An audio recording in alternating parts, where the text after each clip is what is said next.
ഇന്നത്തെ വീഡിയോ എന്ന് പറയുന്നത് ദാസ് ക്യാപിറ്റൽ എന്ന പുസ്തകത്തെക്കുറിച്ചാണ്. ചില പുസ്തകങ്ങളുണ്ട്, അവ വെറും അക്ഷരക്കൂട്ടങ്ങളല്ല, ചരിത്രത്തെ രണ്ടായി പകുത്തിയ മൂർച്ചയേറിയ ആയുധങ്ങളാണ്. അതിൽപ്പെട്ട ഒരു പുസ്തകമാണ് ദാസ് ക്യാപിറ്റൽ. ലോകത്തിന്റെ സാമ്പത്തിക രാഷ്ട്രീയ ഘടനയെ അടിമുടി ചോദ്യം ചെയ്ത, ഭരണകൂടങ്ങളെ വിറപ്പിച്ചു കോടിക്കണക്കിന് മനുഷ്യർക്ക് പ്രതീക്ഷയും അതേസമയം ഭയവും നൽകിയ ഒരു പുസ്തകമാണ് ദാസ് ക്യാപിറ്റൽ. ഈ പുസ്തകം കാൾ മാർക്സ് എന്ന ചിന്തകൻ പതിറ്റാണ്ടുകളുടെ ഗവേഷണമെടുത്ത് എഴുതിയതാണ്. ദാസ് ക്യാപിറ്റൽ അഥവാ മൂലധനം എന്ന് നമുക്ക് വിശേഷിപ്പിക്കാം. എന്താണ് ഈ പുസ്തകത്തെ ഇത്രയേറെ പ്രശസ്തവും കുപ്രസിദ്ധവുമാക്കുന്നത്? നമുക്ക് ആ സ്റ്റോറി ഒന്ന് കേൾക്കാം. കഥ തുടങ്ങുന്നത് 19-ാം നൂറ്റാണ്ടിലെ യൂറോപ്പിലാണ്. വ്യവസായ വിപ്ലവം കൊടുമ്പിരിക്കൊണ്ട കാലം. കൂറ്റൻ ഫാക്ടറികൾ, പുതിയ യന്ത്രങ്ങൾ, നഗരങ്ങളിലേക്ക് ഒഴുകിയെത്തുന്ന തൊഴിലാളികൾ. കാഴ്ചയിൽ പുരോഗതിയുടെ വലിയ ആഘോഷം. എന്നാൽ ആ ആഘോഷങ്ങൾക്ക് പിന്നിൽ കരിപുരണ്ട ഒരു സത്യമുണ്ടായിരുന്നു. ദിവസം 14-16 മണിക്കൂർ ജോലി ചെയ്തിരുന്ന തൊഴിലാളികൾ. പുരുഷന്മാർക്കും സ്ത്രീകൾക്കും കുട്ടികൾക്കും തുച്ഛമായ വേതനം, യാതൊരു സുരക്ഷയുമില്ലാതെ ജോലി സാഹചര്യങ്ങൾ, രോഗവും അവരെ വിട്ടൊഴിഞ്ഞിരുന്നില്ല. ഒരു വശത്ത് ഫാക്ടറി ഉടമകൾ അഥവാ മുതലാളിമാർ അതിസമ്പന്നരാകുന്നു, മറുവശത്ത് തൊഴിലാളികൾ തങ്ങളുടെ അധ്വാനത്തിന്റെ ഫലം കാണാതെ ദാരിദ്ര്യത്തിൽ തന്നെ ജീവിച്ചു. ഈ സാമൂഹിക അസമത്വം കൊണ്ട് ചിന്തിക്കുകയും ചോദ്യങ്ങൾ ചോദിക്കുകയും ചെയ്ത ഒരാളുണ്ടായിരുന്നു. അതാണ് കാൾ മാർക്സ്. എന്തുകൊണ്ടാണ് ഇങ്ങനെ സംഭവിക്കുന്നത്? എവിടെയാണ് ഈ വ്യവസ്ഥയ്ക്ക് പിഴച്ചത്? ഈ ചോദ്യങ്ങൾക്ക് ഉത്തരം കണ്ടെത്താനുള്ള അദ്ദേഹത്തിന്റെ ശ്രമമായിരുന്നു ദാസ് ക്യാപിറ്റൽ. അപ്പോൾ എന്താണ് ദാസ് ക്യാപിറ്റൽ ലളിതമായി പറയുന്നത്? മാർക്സിന്റെ അഭിപ്രായത്തിൽ മുതലാളിത്തം പ്രവർത്തിക്കുന്നത് ചൂഷണത്തിലൂടെയാണ്. ഇതിന്റെ ഹൃദയം മിച്ചമൂല്യം എന്ന ആശയമാണ്. ഒന്ന് ചിന്തിച്ചു നോക്കൂ. ഒരു തൊഴിലാളി ഒരു ദിവസം 10 മണിക്കൂർ ജോലി ചെയ്ത് ഒരു ഷർട്ട് ഉണ്ടാക്കുന്നു എന്ന് കരുതുക. ആ ഷർട്ടിന് വിപണിയിൽ ഒരു വിലയുണ്ട്. എന്നാൽ മുതലാളി ആ വില മുഴുവൻ തൊഴിലാളിക്ക് നൽകുന്നില്ല. പകരം തൊഴിലാളിക്ക് ജീവിക്കാൻ ആവശ്യമായ ഏറ്റവും കുറഞ്ഞ തുക മാത്രം കൂലിയായി നൽകുന്നു. ഒരുപക്ഷെ 10 മണിക്കൂർ അധ്വാനിച്ച തൊഴിലാളിക്ക് 5 മണിക്കൂറിനുള്ളിൽ കൂലി മാത്രം നൽകി ബാക്കി 5 മണിക്കൂറിന്റെ അധ്വാന ഫലം മുതലാളി ലാഭമായി എടുക്കുന്നു.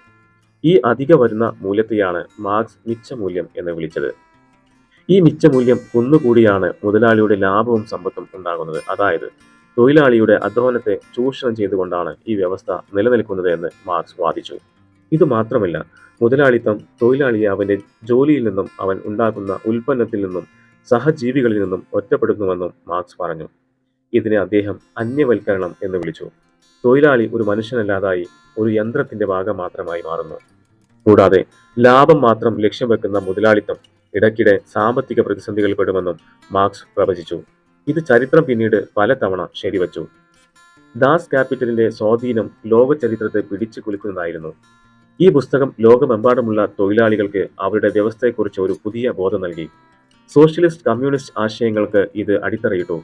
റഷ്യൻ വിപ്ലവം മുതൽ ചൈനയിലും ക്യൂബയിലും കിഴക്കൻ യൂറോപ്പിലും നടന്ന വിപ്ലവങ്ങൾക്ക് പിന്നാലെ പ്രധാന ഊർജം മാർക്സിന്റെ ചിന്തകളായിരുന്നു.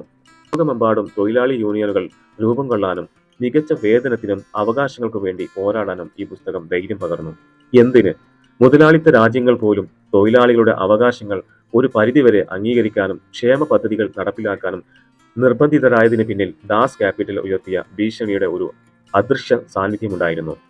ഇന്ന് സോവിയറ്റ് യൂണിയൻ തകരുകയും ലോകം ഒരുപാട് മാറുകയും ചെയ്തു. അപ്പോൾ ദാസ് ക്യാപിറ്റലിന് ഇന്നും പ്രസക്തിയുണ്ടോ?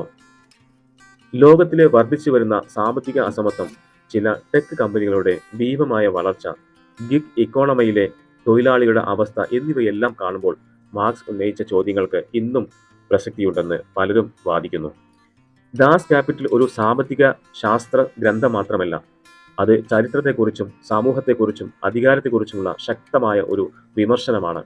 നിങ്ങൾ മാർക്സിനോട് യോജിക്കുകയോ വിയോജിക്കുകയോ ചെയ്യാം, പക്ഷേ കഴിഞ്ഞ 1.5 നൂറ്റാണ്ടായി ലോകത്തെ ഇത്രയധികം സ്വാധീനിച്ച മറ്റൊരു പുസ്തകം കണ്ടെത്തുക പ്രയാസകരമാണ്.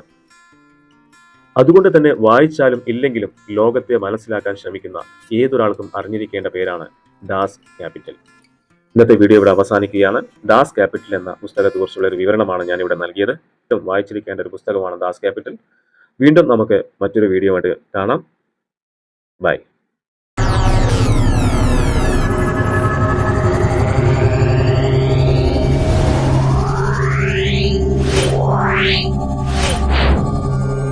Yeah.